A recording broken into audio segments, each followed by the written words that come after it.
નમસ્કાર વિદ્યાર્થી મિત્રો, આપણે છેલ્લા લેક્ચરની અંદર એક તમને વિડીયો મોકલેલો હતો, એનિમેટેડ વિડીયો. એ વિડીયો શેના માટે હતો એ તમને કહી દઉં કે આખું ને ચેપ્ટર તમે સમજેલા છો, ક્યાંય કોઈ નાના મોટા કોન્સેપ્ટની અંદર તમને ખબર ન પડતી હોય કે ભાઈ અભિશોષણ કેવી રીતે થાય છે સાહેબ, તો અભિશોષણની પ્રક્રિયાને કેવી રીતે થઈ એ તમે જોઈ હશે. ઘાટી ઢાંકણનું કામ કેવી રીતે છે, છિદ્ર કેવી રીતે બંધ થાય છે, તો એ હું બોલીને કે બોર્ડ ઉપર ક્યારેય તમને સમજાવી ન શકું. એના માટે આપણી પાસે જેટલા વિડીયો, મારી પાસે ઘણા બધા વિડીયો આવ્યા છે, તો એ હું તમને શેર કરતો રહીશ. અને તમારી પાસે પણ જો મોબાઈલ છે જ બધા પાસે, તો તમે યુટ્યુબની મદદથી ઘણા બધા વિડીયો છે એને જોઈ શકો છો. કોઈ પણ કોન્સેપ્ટ તમારે સમજવું હોય તો અત્યારે મોબાઈલની અંદર અવેલેબલ હોય છે. કેમ કે ચોક એન્ડ ટોકની અંદર એટલે કે બોર્ડની અંદર અમુક વસ્તુ સમજાવી અઘરી પડતી હોય, માહિતી જ આપવાની હોય. એટલે આપણે જ્યાં સુધી શક્ય બનશે ત્યાં સુધી આવા જુદા જુદા વિડીયો છે, HD વિડીયો છે અથવા એનિમેટેડ વિડીયો હોય તો એ તમને શેર કરશું. એને જોવા, શાંતિથી જુઓ, 1-2 વાર જુઓ એટલે તમને ખબર પડી જશે. પણ પહેલાં તમારે આખું તંત્ર સમજવું પડે, વાંચેલું હોય તો જ આ વિડીયો જુઓ તો તમને ખ્યાલ આવશે. એટલે હવે આપણે આપણું એક ચેપ્ટર છે 11મા ધોરણનું પહેલું ચેપ્ટર પૂરું થયું.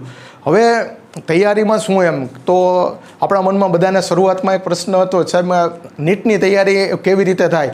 તો આજે આપણે વસ્તુ ભણ્યા તો એમાં કાંઈ એવું આપણે જુદું નથી કર્યું કે આ નીટનું છે, આ ગુજરાત બોર્ડનું છે, આ ફલાણા બોર્ડનું છે, આ ઢીકડા બોર્ડનું છે, એવું કાંઈ આપણે તમને કીધું નથી.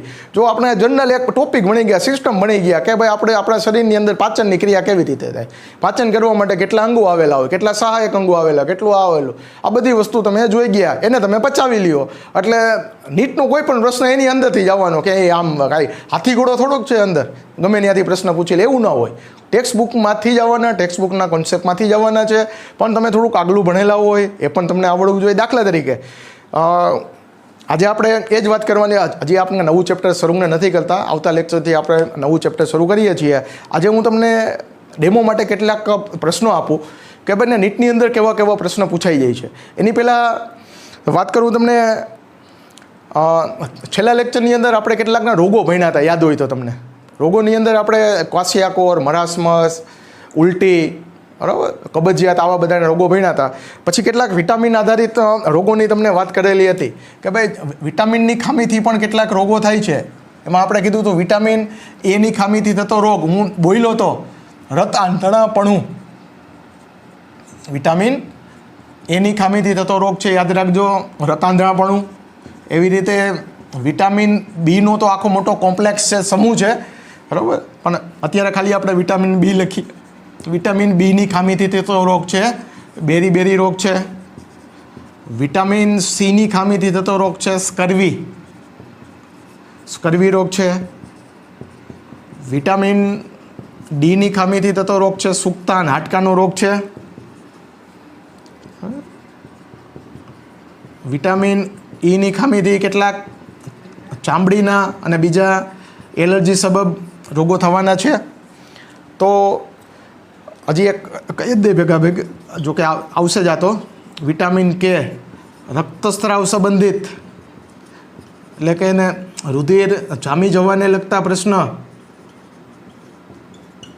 આવા બધા રોગો છે, વિટામિન કેની ખામીથી થતા રોગો છે. તો આપણે એવી વાત કરી કે આપણો ખોરાક છે એ સમતોલ હોવો જોઈએ. તમે પ્રાઇમરીની અંદર શીખેલા છો, 6ઠા 7મા 8મા 9મા 10મામાં બધે, કે સમતોલ આહાર એટલે શું, તો જેની અંદર બધી વસ્તુ મળી જતી હોય. દાખલા તરીકે કાર્બોદિત મળી જતું હોય, પ્રોટીન મળી જતું હોય, ચરબી મળી જતું હોય, વિટામિન મળી જતા હોય, ક્ષાર મળી જતા હોય અને પાણી હોય.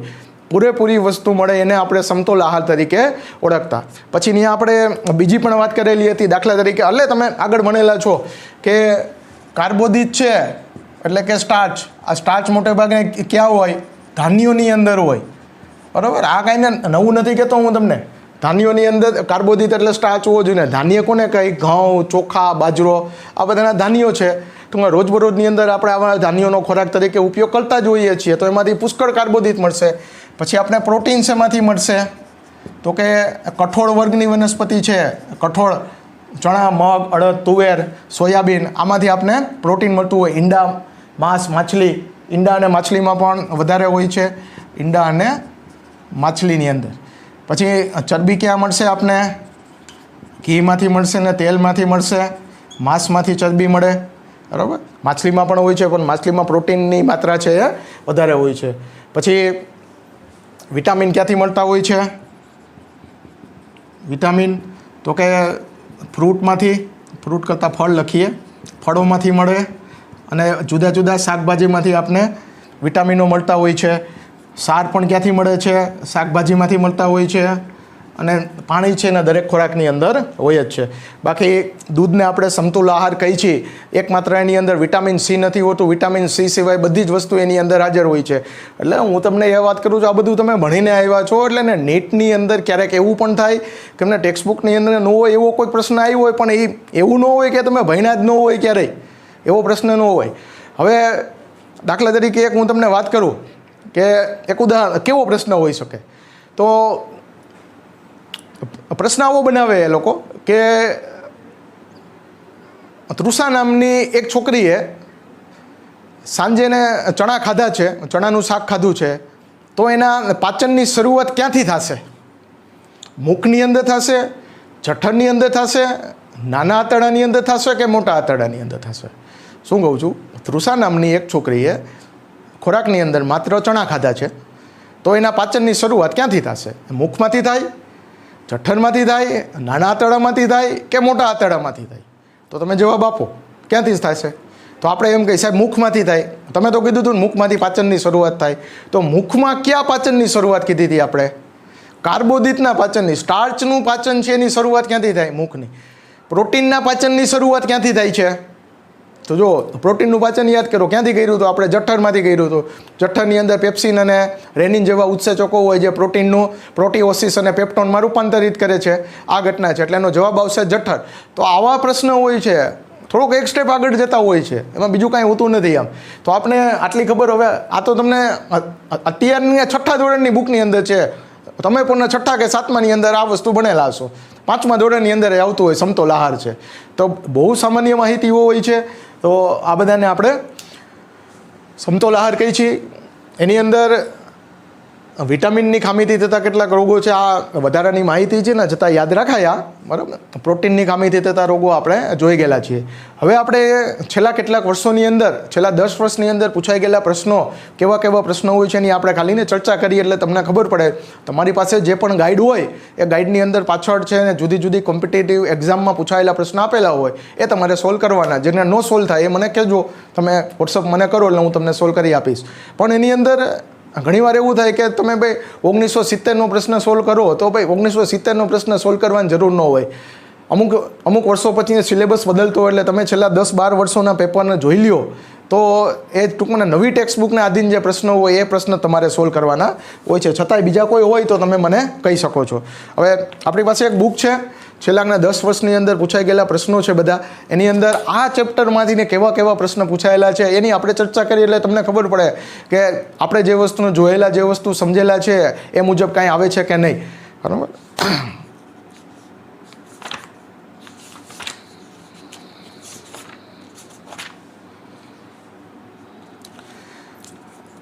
હવે જો 2009ની અંદર એક પ્રશ્ન પૂછાયેલો છે કે જ્યારે સ્તનપાનના સ્થાને પ્રોટીન અને કેલરીના ઓછા મૂલ્યને ધરાવતા, લખીએ આપણે એક કામ કરીએ, લખી નાખીએ. હવે જો એક પ્રશ્ન આપણી સામે છે, રોગો સંબંધિત પ્રશ્ન છે. જ્યારે સ્તનપાનના સ્થાને, સ્તનપાન એટલે જ્યારે બાળક જન્મ લે છે ત્યારે આપણે એને માતાનું દૂધ પીવડાવતા હોય છે, ઘટનાને સ્તનપાનની ઘટના કઈ છે. સ્તનપાનના સ્થાને પ્રોટીન અને કેલરીના ઓછા મૂલ્ય ધરાવતા પોષક પદાર્થને બદલવામાં આવે એટલે એમાં શું કે સ્તનપાનને બદલે એ બાળકને પ્રોટીન અને એવો ખોરાક આપીએ એ બાળકને આપણે કે જેમાં પ્રોટીન અને કેલરીનું ઓછું મૂલ્ય હોય એવો પોષક પદાર્થ બદલી નાખવામાં આવે છે. એટલે એને દૂધને બદલે આપણે શું આપી દઈએ છીએ, અને પ્રોટીનવાળો અને એવો ખોરાક આપી દઈએ છીએ. તો બાળકને ખાલી જગ્યાથી સામાન્ય રીતે સહન કરવું પડે. તો શું થાય છે એ આપણે સમજાવેલા હતા. તો આનો જવાબ બહુ સિમ્પલ રીતે તમને મળી જાય. એનો જવાબ છે મરસમસ આવે, બરાબર. એટલે આવા સામાન્ય પ્રશ્ન, બેઠા પ્રશ્ન છે એની અંદર, બરાબર. બીજો પ્રશ્ન છે, મોટા પ્રશ્ન છે ને લખવામાં સમય જશે એટલે વાંચું છું, તમને ખબર પડી જશે. જુવાન બચ્ચું સંપૂર્ણ રીતે માતાનું દૂધ લે છે.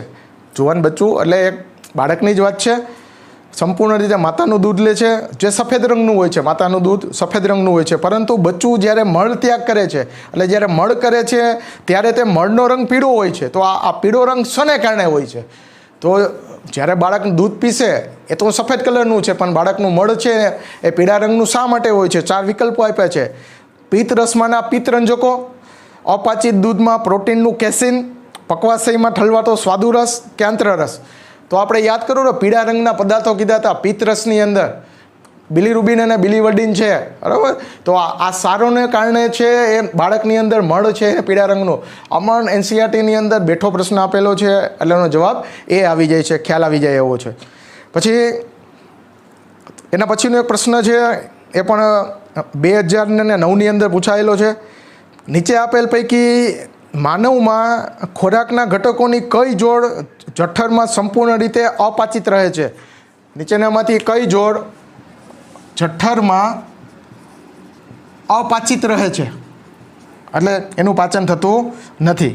હવે એમાં આપ્યું છે સ્ટાર્ચ અને ચરબી, સ્ટાર્ચ અને ચરબીની જોડ. બીજું ચરબી અને સેલ્યુલોઝની જોડ, સ્ટાર્ચ અને સેલ્યુલોઝ.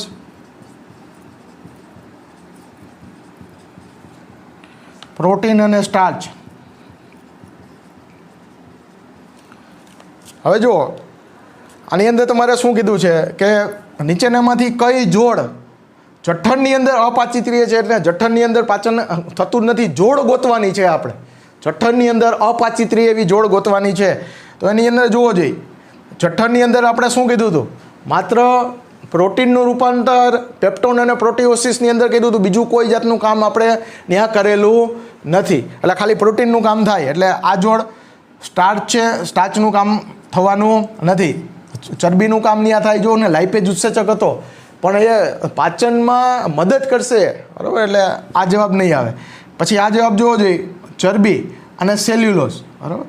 તો આમાં ચરબી અને જે સેલ્યુલોઝ છે, સેલ્યુલોઝનું પાચન તો આપણા શરીરમાં થતું નથી, એની આરે ચરબી આવી ગઈ. આ જોઈ લ્યો આગળ.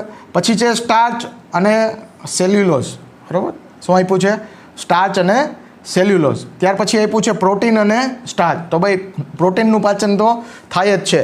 તો આ રીતના તમે એના જવાબને સોલ્વ કરતા જશો. આની અંદર આપણે જવાબ આપેલો છે ચરબી અને સેલ્યુલોઝ. આ જવાબ આપેલો છે, જો અને આપણે રાઈટ કરેલું જ છે, ચરબી અને સેલ્યુલોઝ. તો આવી રીતના જોડ ગોતવાની હોય છે. બંનેના પાચન છે એમાં સેલ્યુલોઝનું પાચન આપણે કરી શકતા નથી. એનું એક કારણ છે કે સેલ્યુલોઝના પાચન કરવા માટેના જે ઉત્સેચકો હોવા જોઈએ એ ઉત્સેચકો માનવ શરીરની અંદર હોતા નથી. એ માત્રના તૃણ ખાનાર એટલે ઘાસ ખાનારા પ્રાણીઓ છે, એ પ્રાણીઓની અંદર સેલ્યુલોઝનું પાચન કરવા માટેના ઉત્સેચકો હાજર હોય છે. એટલે આપણી અંદર સેલ્યુલોઝના પાચન કરવા માટેના ઉત્સેચકો હોતા નથી. એટલે સેલ્યુલોઝ અને ચરબીવાળી જોડ છે એ સાચી પડે. તો આપણે એમ થાય સાહેબ સેલ્યુલોઝ તો અહીંયા આપ્યું, આ નો હાલે, તો એની યારે સ્ટાર્ચ આપ્યું છે, તો સ્ટાર્ચનું પાચન કરવા માટેના ઉત્સેચકો પાછા આપણી અંદર આવેલા છે, બરાબર. એટલે એ સ્ટાર્ચની અંદર સ્ટાર્ચની સાથે એને આપણે જોડી શકશું નહીં. એટલે અનુકૂળ જવાબ છે ચરબી અને સેલ્યુલોઝવાળો આપે. એ ન હોય ને, આ જવાબ આ વિકલ્પ નો આપ્યો હોય તો તમે આ વિકલ્પ આપો તો ચાલે. ત્યાર પછી માનવ દૂધના પાચનની શરૂઆત માટે કયો ઉત્સેચક હોય છે? માનવ દૂધના પાચન માટે, જો ને દૂધની વાત છે, માનવ દૂધના પાચનની વાત છે, તો માનવ દૂધનું પાચન કોણ કરશે? ટૂંકમાં માનવ દૂધની અંદર હશે પ્રોટીન, બરાબર. તમને શું આપ્યું છે કે ભાઈ માનવ દૂધના પાચનની વાત છે. તમને પહેલો ઓપ્શન આપ્યો છે પેપ્સિન, બીજો આપ્યો છે રેનિન, ત્રીજું આપ્યું છે લાઇપેઝ અને ચોથું આપ્યું છે ટ્રિપ્સિન. 4 વિકલ્પ આપ્યા છે. તો જો આમાં તમે ઉતાવળ કરી જાઓ તો ભૂલ ખાઈ જાઓ.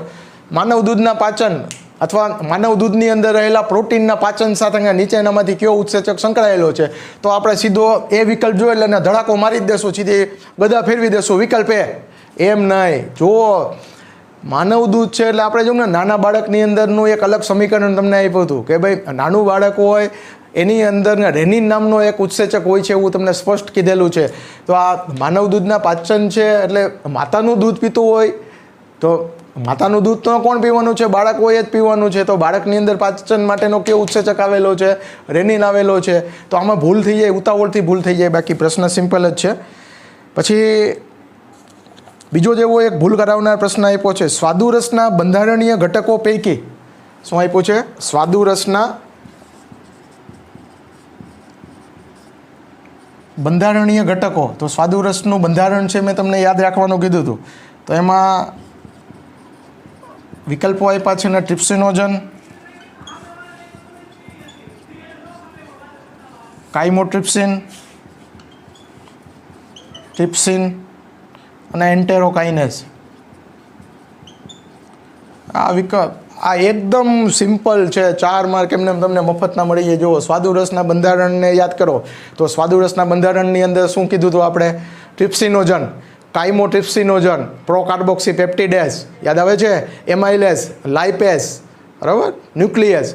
આ ઉત્સેચકો છે એ સ્વાદુરસના બંધારણમાં કીધા હતા. તો એ બંધારણમાંથી જવાબ કયો આવે? ટ્રિપ્સિનોજન આવે. આ આવે. આ શું કામ ન આવે સાહેબ? તો આમાં જો ખાલી કાઇમોટ્રિપ્સિન આવ્યું. તો સ્વાદુરસમાં કાઇમોટ્રિપ્સિન હતું ને, એ આપણે બનાવ્યું. સ્વાદુરસમાં શું આવ્યું હતું? કાઇમોટ્રિપ્સિનોજન આવ્યું હતું. શું આવ્યું હતું? કાઇમોટ્રિપ્સિનોજન. એને સક્રિય કર્યું હતું આપણે, એમાંથી બનાવ્યું કાઇમોટ્રિપ્સિન. પછીને ટ્રિપ્સિન, તો ને ટ્રિપ્સિન આપણે ટ્રિપ્સિનોજનમાંથી બનાવ્યું હતું. પછી એન્ટેરોકાઇનેઝ, આ તો આંતરરસમાંથી નીકળે છે. તો આવી રીતે તમે 4 ઓપ્શન વિશે થોડુંક વિચારો એટલે જવાબ મળી જાય. 2011ની અંદર પૂછાયેલો પ્રશ્ન છે. જો આમાં આપેલા છે, હું મારા ઘરના બનાવેલા પ્રશ્ન એ કોઈ નથી, બરાબર, આની અંદર આપેલા છે. અને તમારી પાસે બુક હોય તો એની અંદર પણ પ્રશ્ન આવતા હશે. પછી એક તો ખૂબ સહેલું, પુખ્ત મનુષ્યનું દંત સૂત્ર આપેલું છે. તો એનું સૂત્ર આપણે કીધું હતું 21-23 યાદ આવતું હોય તો કોઈને 21-23 આ જવાબ ગોતવાનો છે. ખાલી 4 માર્ક આપી દે છે. પછી એક એક્ઝામની અંદર બાળકનું દંતસૂત્ર પૂછેલું છે, એ પણ તમને આપેલું હતું 21-02 આ દંતસૂત્ર હતું, બરાબર. આ યાદ રાખજો, આ પણ પ્રશ્ન પૂછાયેલા છે.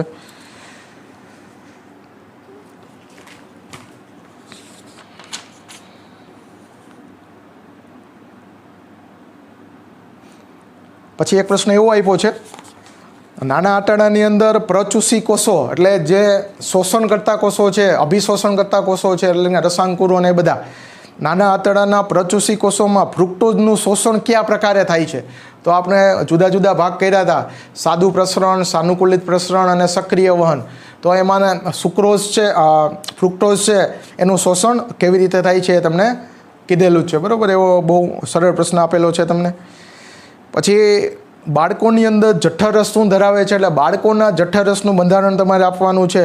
તો બાળકોના જઠ્ઠરસની અંદર પેપ્સિનોજન અને એક રેનિન વધારે હશે, એ એક તમારે યાદ રાખવાનું છે, બરાબર. એમાંના લાઇપેઝ નહીં હોય. બાળકના જઠ્ઠરસની અંદર લાઇપેઝ નહીં હોય, રેનિન શબ્દ આવશે. રેનિન હોય એટલે એ બાળકનું હોય, બાકી પેપ્સિનોજન તો બધામાં હશે, બરાબર. ત્યાર પછી કયા ઉત્સેચકો આંતરરસમાં હોતો નથી? આંતરરસમાં ન હોય એવો ઉત્સેચક ન્યુક્લિયસ, કેમ કે એ સ્વાદુરસની અંદર હોય છે. તો આવા બધા પ્રશ્ન છે. પછી એને જઠરનો એક પ્રશ્ન આપ્યો છે, જઠરના અમ્લીય જઠરસનો સ્ત્રાવ કોના દ્વારા થાય છે?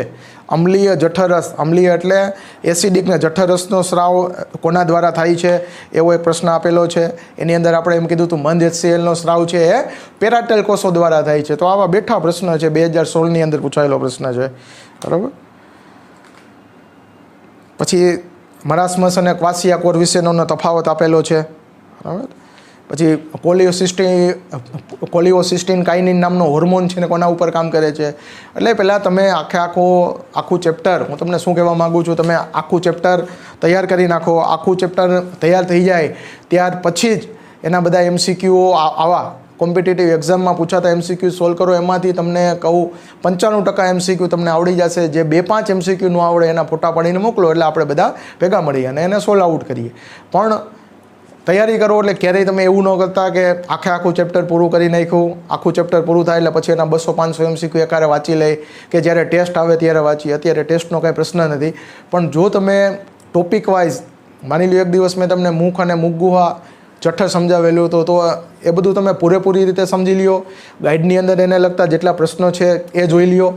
પાછળ સ્પર્ધાત્મક પરીક્ષાઓની અંદર આ ટોપિકમાંથી એટલે કે જઠ્ઠરમાંથી કેવા કેવા પ્રશ્ન પૂછાયેલા હતા એ જુઓ, આપણા ભણાવવામાં આવે છે કે નહીં. એવી રીતે રોજે રોજનું ડે ટુ ડેનું કામ કરતા જાઓ, ડે ટુ ડેના MCQ તૈયાર કરતા જાઓ, વ્યાખ્યાઓ થોડાક સ્ટેટમેન્ટ યાદ રાખતા જાઓ.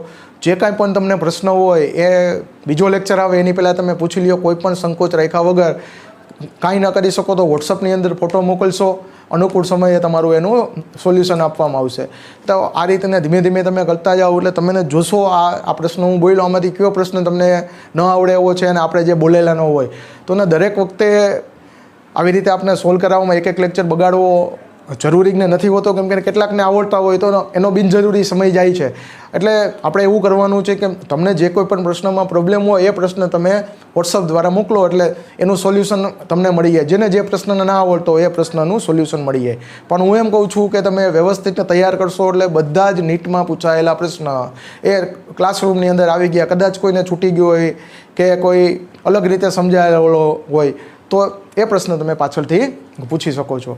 એટલે નીટ માટેની વાત હતી. જે તમે 10મા ધોરણમાંથી આવ્યા ત્યારે નીટ માટેનો એક એવું હોય કે ભાઈ નીટ શું છે, તો આ ચેપ્ટરની અંદર ક્યાં આપણે કોઈને નીટનો કોઈ અલગ લેક્ચરને લીધેલો છે નહીં અને ભવિષ્યમાં ક્યારેય લેવાના પણ નથી. કે નીટ આ રીતે જ ભણવાનું તમે જોતા જ જુઓ. હું તમને એમ કહું તમે કોઈ પણ બુક લઈ લ્યો, પહેલાં તમે પાચન તંત્ર મેં તમને જે પાચન તંત્ર સમજાવ્યું એ પાચન તંત્ર તમે તૈયાર કરો આખું.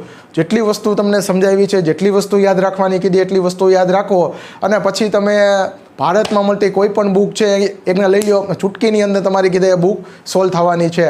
પણ કન્ડિશન એક છે, જે તમને સમજાવેલી વસ્તુ છે, જે યાદ રાખવાનું કીધું છે યાદ રાખો અને સાથે ટોપિક વાઇઝ. એવું નહીં કે આખું ચેપ્ટર એકારે થાય. આખું ચેપ્ટર એકારે કરો મગજ એટલું બધું ક્યારેક રિસીવ નથી કરી શકતું. એટલે જો આપણે લેક્ચર પણ લિમિટેડ સમયના જ લેક્ચર આપીએ છીએ, કેમ કે આપણો સિલેબસ એવો છે બહુ આરામથી આપણે ફેબ્રુઆરી માર્ચની અંદર રેગ્યુલર જ્યારે ચાલતું હોય ત્યારે પૂર્ણ કરી નાખતા હોય. હવે અત્યારે તો શું સ્થિતિ છે આપણને ખબર નથી, પણ આપણે રેગ્યુલર માર્ચ મહિના પછી 12મું છે ને શરૂ કરી દેતા હોય છીએ.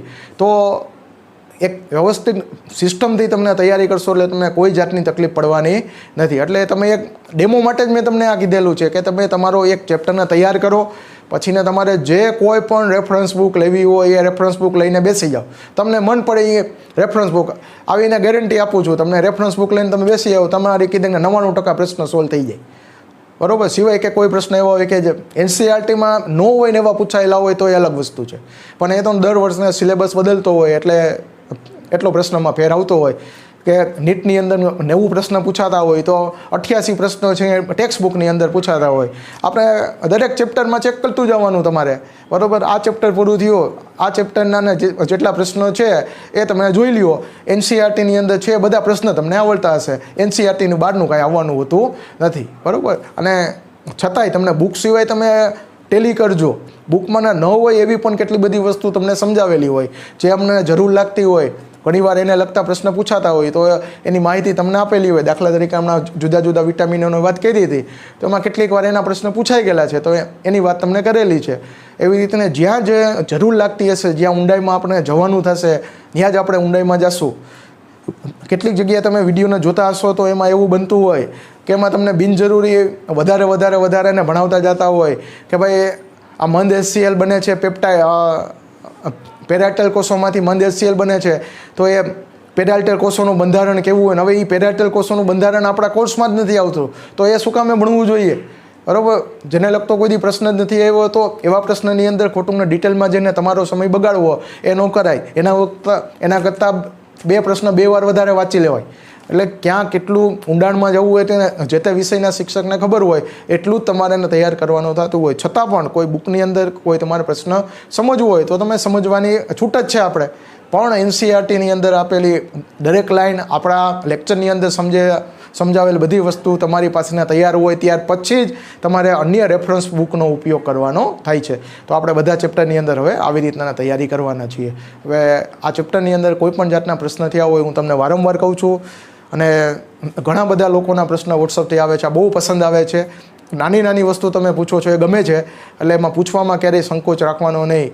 બરાબર. અને સેમ ડે પૂછી લેવાનું અથવા બીજે દિવસે પૂછી લેવાનું. એવું ન થવું જોઈએ કે ભાઈ પહેલાં લેક્ચરનો પ્રશ્ન તમે 15 દી પછી પૂછો. બરાબર. કેમ કે મગજ છે વસ્તુ છે અમુક સમય પછીને ભૂલી જતું હોય છે. એટલે શક્ય હોય ત્યાં સુધી રોજે રોજનું ડે ટુ ડેનું કામ કરીએ એટલે આપણે કોઈ પણ જાતનો પ્રોબ્લેમ થવાનો નથી. ઓકે. આવતા લેક્ચરની અંદર આપણે આપણો 16મો પાઠ છે એને પૂરો થયો છે. હવે 17મા પાઠથી જે શ્વસનનું ચેપ્ટર છે એ આપણે શરૂ કરવાના છીએ. આવજો.